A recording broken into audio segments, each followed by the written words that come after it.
Today in Paris, the centenary of world cinema was celebrated. On the 28th of December 1895, on the Boulevard des Capucines, Lumière brothers showed their first films: The Arrival of the Train, Baby's Dinner, and The Gardener Watered. Meanwhile, the Arab World Institute in Paris was celebrating the centenary of the Egyptian cinema, but neither the organizers of the show nor the Parisian audience had any idea that the creators of the first Egyptian cartoons were originally from Belarus. Имя, фамилия, дата и место рождения.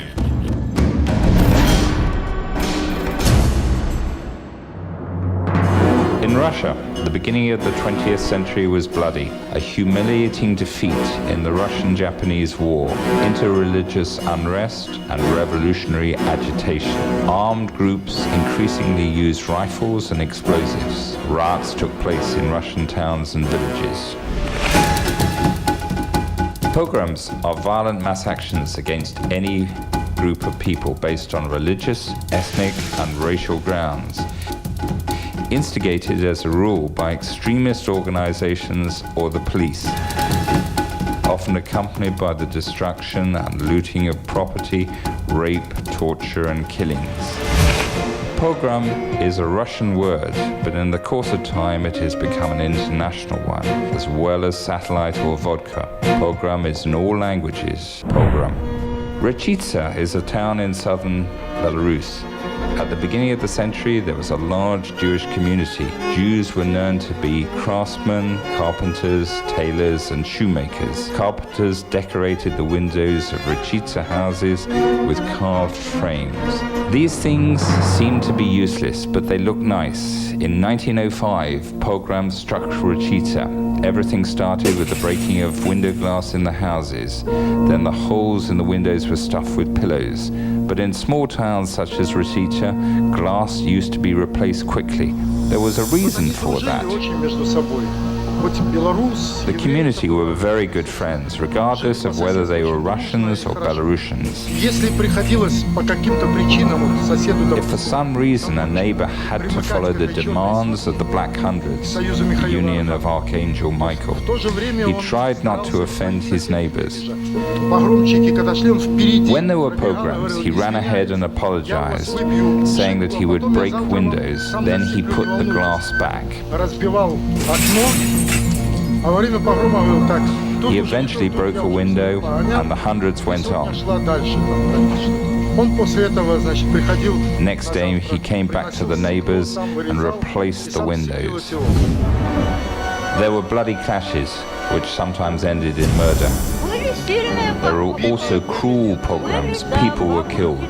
Grandmother's sister, for example, hid under the stove, covered with a quilt, and through this quilt she was murdered with a pitchfork. The Tsar, Nicholas II, concerned with the growing blood and violence in the country, in February 1905 issued the following diktat. Turmoil and unrest in capitals and in many areas of our empire fill our hearts with sorrow. The good of the Russian Tsar is closely connected with the good of the Russian people and the sadness of the people in its grief. Disturbances can cause chaos in our society and threatens the integrity and uniqueness of our empire. The diktat was supposed to put an end to the turmoil and unrest, but the reaction of the Russian people was directly opposite. On the 17th of October 1905, on the day of the publication of the diktat, riots broke out in 660 villages, and the consequences were terrible. Rostov, 150 people were killed. Odessa, 800 people were killed, and several thousand people were injured. About 1,600 houses were destroyed.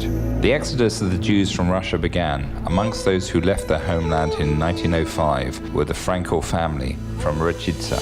The head of the family, Bedzar, was a bookseller, and moreover, he was fond of photography. A photo which he took at the beginning of the century has been preserved, and on the reverse, the following words were written in Russian. The amateur snap shop, B. Frenkel Gomel. Below there was a stamp, and the inscription by hand in Yiddish stated, "This photo was taken by my son Betzel, who mastered the art of photo developing." In September 1905, Betzal left Rechitsa with his wife Nisa and son Herschel. They went to the south to Odessa and from there by steamboat to Palestine. I think that they left Rechitsa in a hurry.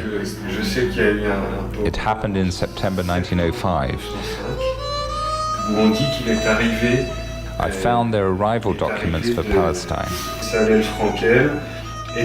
That certificate confirmed that Betzal Frenkel arrived from Rechitsa, the town in Minsk province, to Palestine in 1905. They stayed in Jaffa, which was under the protectorate of Turkey, as well as the rest of Palestine. Betzal opened a bookshop there. As they were in the Promised Land, he hoped that they were not in danger. By 1914, they had 6 children, 3 girls and 3 boys. But then the war began, and the threat of pogroms hung over the Frenkels again. Turkey initiated the war against Russia. In the Frenkels' documents, it was written that they were refugees from Russia. This record turned out to be fatal.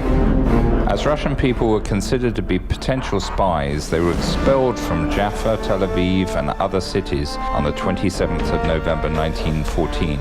The Frenkels were on the blacklist. They fled, this time to Alexandria, Egypt. 1914 was a difficult year for Russia. The front divided the Belarusian lands into 2. The civilians were hastily evacuated from the front line, being only given 24 hours. Special camps for refugees were organized. The numbers of refugees was appalling. According to various estimates, there were between 1 and 3 million people. In Egypt, Betzal also opened a bookshop, but it was clear that it was not enough to have such a business in order to feed a large family.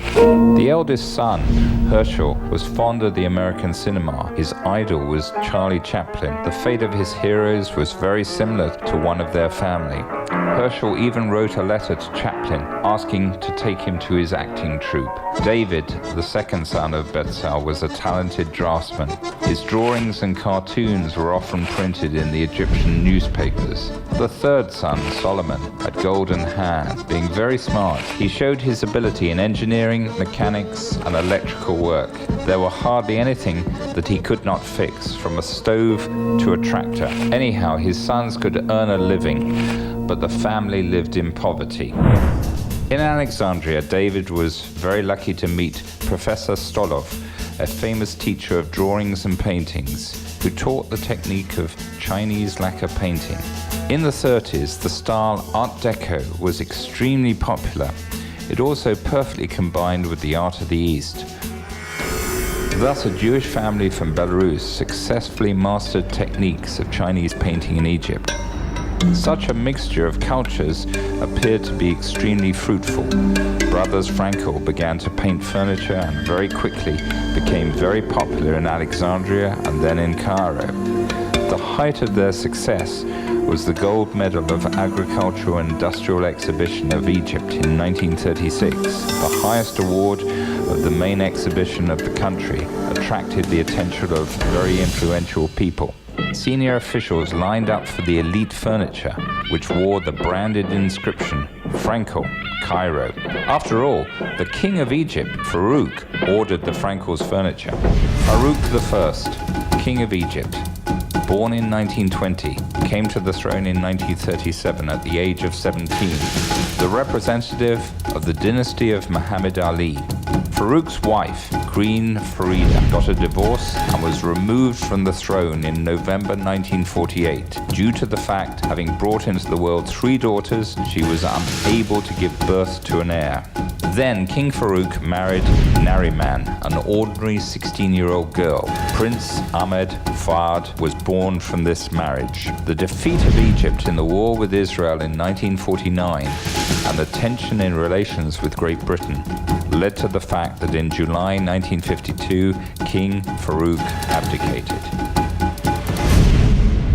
So Betzal met with the King of Egypt. The income of the family business was enough for a comfortable life, and it would be nice. But the brothers Frenkel were obsessed with one passion, cinema, and it's known that every passion is addictive. Once after a long dispute at the family council, it was decided to invest all the money earned from the sale of furniture into the creation of an animation studio. This room looks like half a century ago. It's still not repaired. Everything is as it was during their lives. When I was a kid, we were also forbidden to enter here. It is full of drawings, photographs, letters, clippings from newspaper. It contains the whole history of the brothers Frenkel. The problem was that the brothers Frenkel did not know anything about the production of cartoons, and there was nowhere to learn that. The technical process was kept in secret. Therefore, they were compelled to invent all the equipment themselves, working by trial and error. In addition, they had no idea that a 10-minute film needs around about 15,000 drawings, frame by frame, with all the individual movements of the characters. The characters were invented by David. Solomon was engaged in technical issues, shooting, film development, and sound. He designed and built all original equipment for movie making and watching. The premiere was on the 8th of February 1936 in the cinema Cosmography in downtown Cairo. Mishmish Effendi, the main character of the cartoon, was very eccentric, carefree, cheerful, and mischievous. On the day of the premiere, the brothers Frenkel were too excited. How would the audience react to their movie? Herschel was sent to check out the audience reaction, but he was so frightened that he daren't even enter the hall. The brothers were standing outside at the door of the cinema, and suddenly they heard laughter, then real loud applause. It was a triumph. At that very time, Solomon met Marseille. One day they invited me to their house. In the room, they had set the projector to show the cartoons. I remember that Solomon said, "I always looked at you and not at the screen." After that, we met frequently. Solomon thought he struck my heart with his cartoons. But to tell the truth, I didn't like their first movies. The cartoon character, Mishmish Effendi, quickly became extremely popular throughout Egypt. The studio, Frenkel Pictures Productions, received unprecedented orders. Ministry of Agriculture offered to make Mishmish Effendi the hero of a special educational film, which was to encourage the farmers against parasites in the cotton fields of Egypt, as cotton was the main wealth creator of the country. The effect of the film was incredible. Not only did all the parasites disappear from the fields, but also the weeds. In 1939, World War II started. Egypt severed diplomatic relations with Germany. The Minister of War commissioned the brothers Frenkel to create a movie in support of a state military loan.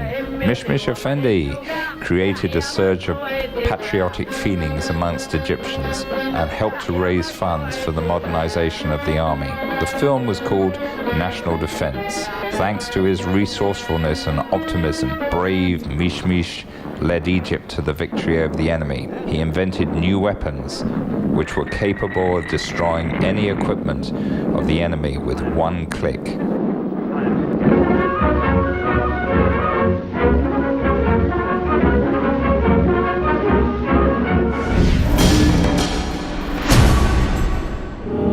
The extraordinary popularity of the cartoons created by the brothers Frenkel and the recognition that was expressed by the government of Egypt, and indeed the king himself, seemed to protect the Frenkels from trouble.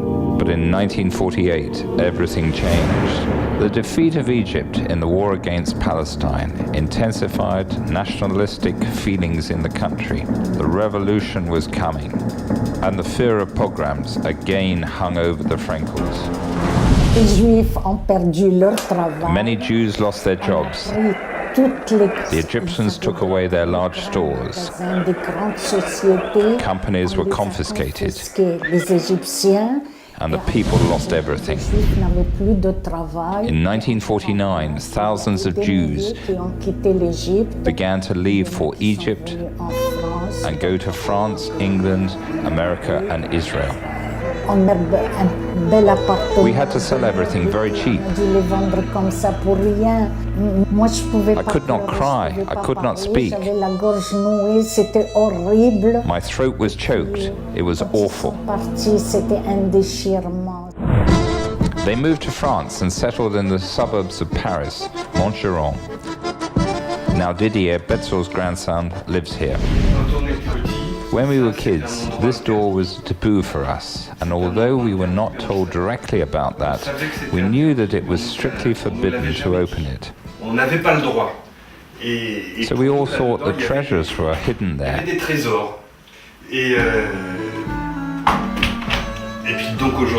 Today I can easily open this door as all the house is mine.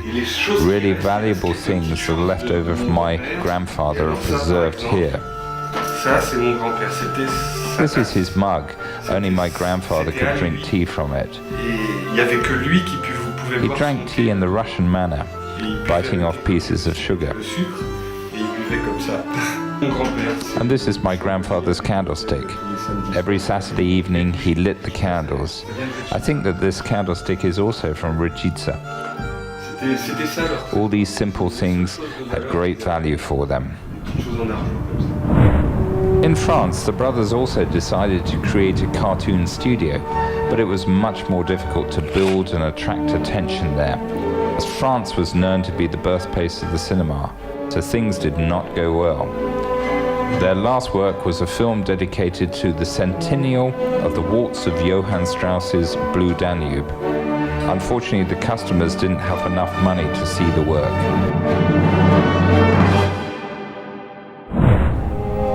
Betzel died in 1963. He was buried in a public grave.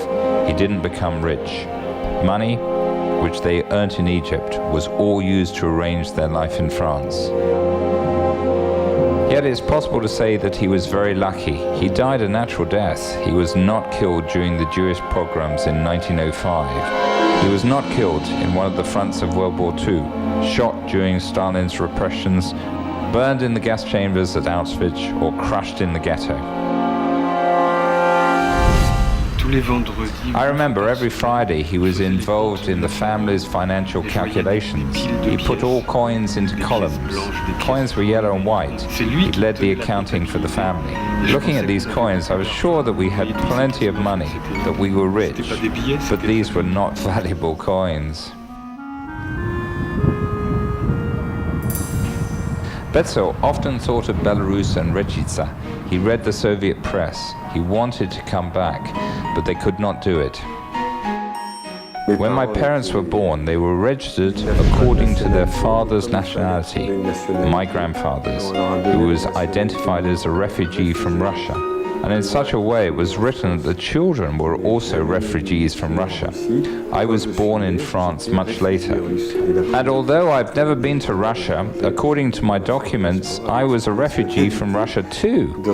When I needed to obtain a passport for travel abroad, I was again registered as a refugee from Russia. I had the right to travel to all countries except Russia. And of course I really wanted to go there, but it was forbidden. Didier was consumed by the idea of returning to Belarus, not to Russia. He tried to banish it, but it returned again and again. The contact with Rechitsa was lost. Didier did not know what remained of the town after a devastating war. But once I looked at the map and saw Gomel, Rechitsa, I remember the letters in our house with a postmark on the envelope, Gomel, so it meant that it existed. At the same time, I told myself, no, it's too far, it was so long ago, I'm not going to go there. One day, however, I said to myself, come on, it's time to be through with it, stop torturing yourself. Suddenly, a week later, I had bought a plane ticket to Minsk. Previously, I was determined not to go there, but now I had the plane ticket, and then I found myself in the car. I finally saw the signpost, Rechitsa. It was an intense feeling, an explosion of emotions. Didier was struck by the old houses, windows with frames, and by the streets which were very well preserved. He imagined as a child his grandfather running there.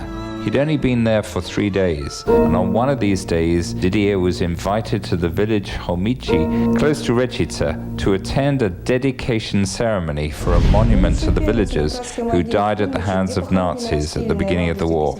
Last Friday, at the mass grave in the village of Holmici, a memorial service was held. Jews shot in August 1941 were buried there. In August 1941, more than 50 Jewish people were executed. Men, women, elderly people and children. 17 families lost their lives there. More than 50 people, including small children, even babies. That was horrible. On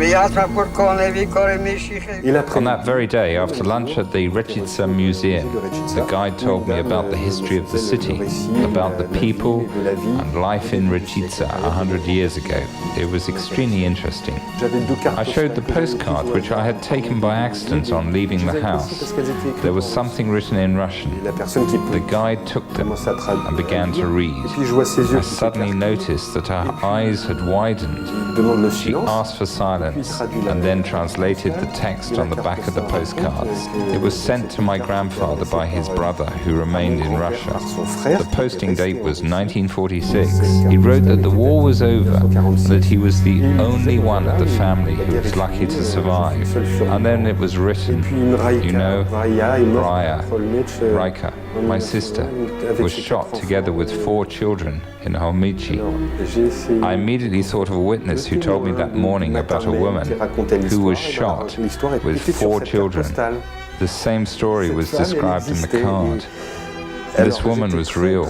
She lived here and died. I was so shocked. My eyes filled with tears, and I could hardly restrain myself from crying. I felt she was at that moment above me in the sky.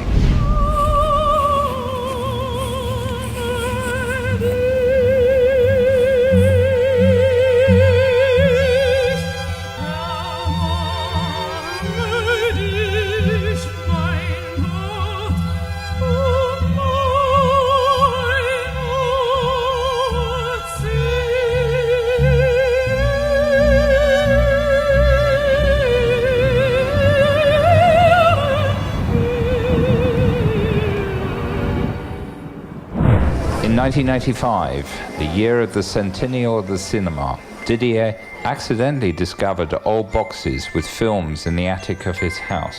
He looked at the pictures and realized that he held in his hands the originals of the first Egyptian cartoons. Didier phoned the cinema department of the Arab World Institute. The woman at the other end politely but emphatically replied, "Young man, cartoons appeared in Egypt in the early 60s. Then by fax, Didier sent them the original poster of that time. Half an hour later, people from the Arab World Institute were at his home. They were all shocked. In a short period of time, the film was restored and it was decided to show the cartoon of the brothers Frenkel to the public. And not just to show, but to start the evening and celebrations dedicated to the centenary of the Egyptian cinema. My mother and father were also invited to the presentation. My father was 85. I remember seeing his emotions during the film. That moment was really exciting. My father seemed to return to his younger years when he was a budding inventor. Sometimes he criticized his work. He muttered, "This picture is dark, sounds bad, but this episode is nice." And I personally discovered this cartoon for the first time. I remember the first episode, Eternal Egypt, the pyramids, the Nile, palm trees, good graphics depicting the true feelings of Egypt. Our house always had an Egyptian feel. We often talked about this ancient country, and so I saw it on the screen.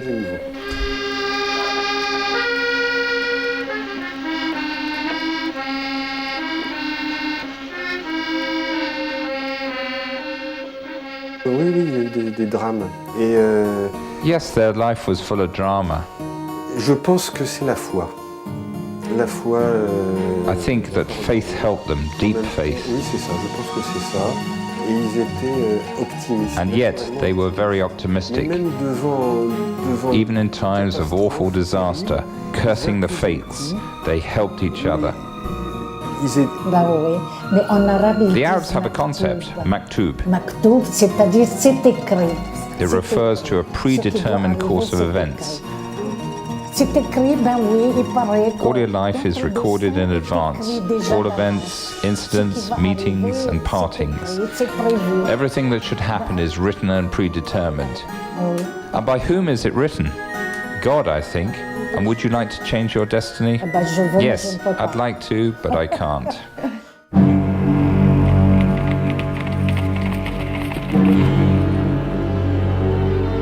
There were many refugees from Belarus in the 20th century. They refer to different numbers, 2 million, 3 million, and even 4 million. That century was too cruel and intolerable. But one thing is certain. Everyone who had to leave home was hoping to come back one day.